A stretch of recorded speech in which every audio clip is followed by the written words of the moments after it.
Welcome to Kirsty TV. I'm just sitting here on my couch in kind of the middle of my living room with Kristina, who is actually my old roommate, and you are running a movement. I am. It's called the You Can Do It Diva movement. And you can. Yeah, I absolutely love your energy, and I just thought while you were here hanging out on the couch earlier, we'd have a bit of a chat while we're here. So I know that you've had some of your own childhood issues. Where was the beginning for you that led you to where you're at today, do you think? Oh, goodness. I think it was lots of different things. I think one of the key points that started it all is low self-esteem growing up from I was sick as a child with asthma really bad, and I was hospitalized a lot. I wasn't able to interact. Then from medications led to obesity. And then there was a lot of turmoil in my household from just like parenting styles and kind of learning, my parents learning as they go and raising children and all the trials that go on as young parents. And my self-esteem took a huge hit. I didn't have a lot of confidence. And see, I look at you now and you're just so bubbly and like you're the most confident person I know. So it's just you've done this complete 180. But so back then, tell me a little bit about how that manifested. Like, what were you saying, thinking, doing? Who was little Kristina? Oh my goodness, little Kristina was a very sad girl that, in a deep down, I knew there was something more for me, but I was so preoccupied and filled with sadness that I just kind of felt like there was no hope. Yeah. Except for that wee little twinge in your stomach that just knew I was meant to be something more. And that little twinge is what has kept me through it all until adulthood. But it really was going through the rocky road of growing up obese, being the biggest kid in the classroom at a young age. And it was medications. It was also, though, we go through all these emotions and we learn, but no one tells us how to. We are kids. We don't really know how to express things. So when you go through things, it's like, what do kids know what to do? Yeah. Well, our mothers nurture us through feeding, from nursing. And so you learn that is how food you is cope. Love. Yeah. Food is love. It's how you nurture. And so I wasn't able to get my words out of how I was feeling inside. So it became food. So not only did I have medications, it became food. And so that led into, a lot of bullying. Went into high school when I was like, I need to change. I needed to know how to change. I didn't know how to change, though. Yeah. So led into eating disorders.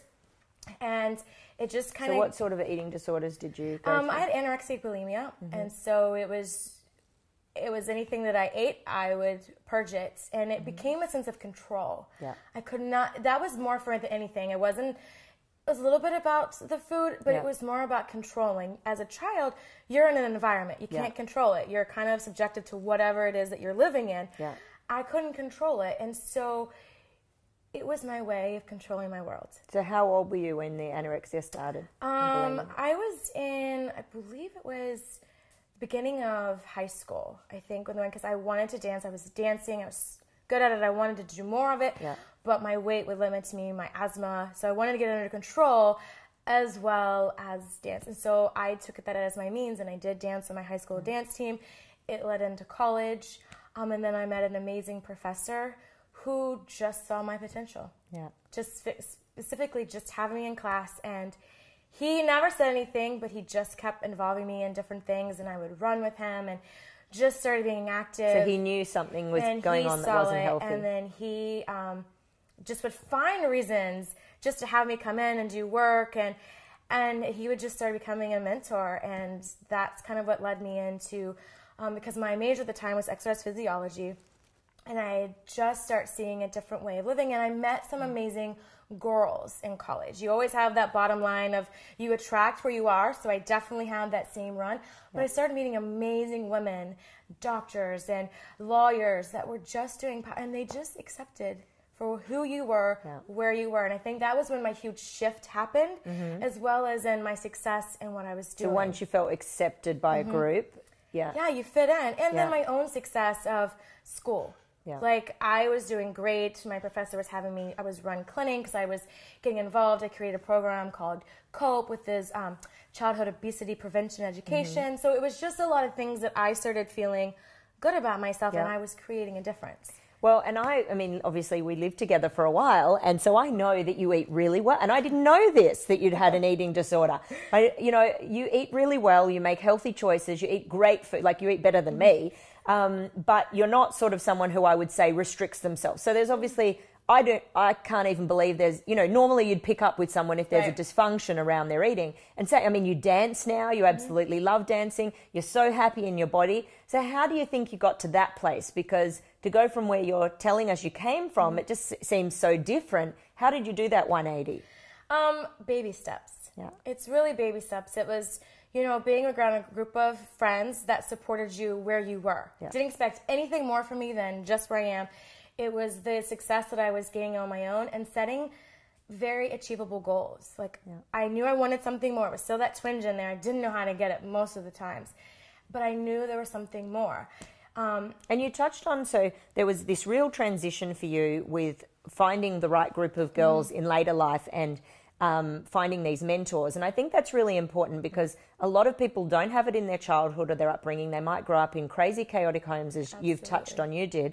And also they might have been bullied and not have any friends in that. So there's hope. You can do it later in life. It's never too late. It's never too late. It's really the recognition. Yeah. Or it's also the desire to want something more. Yeah, and I think what's really key is if you don't have those people in your life, you can find them. You can make new friends, make new communities, and there are going to be the right healthy people out there. Absolutely, and it's also stepping in your comfort zone, meaning it's easy to stay in what we know, but it's really I call it getting uncomfortable with the uncomfortable. Getting comfortable with the uncomfortable. You just have to know that there's going to be growing pains along the way. And that kind of just, escalated. And so I just knew that I wanted something more, and I knew that there was something more out there, but I had to do the work. And so it was just those baby steps along the way. And do the work. I love that. That's another one I say all the time because I think people don't understand there's work. We've got to work through this stuff. Absolutely. Everybody has childhood stuff, even if you grow up in a really great home. I think we all carry something.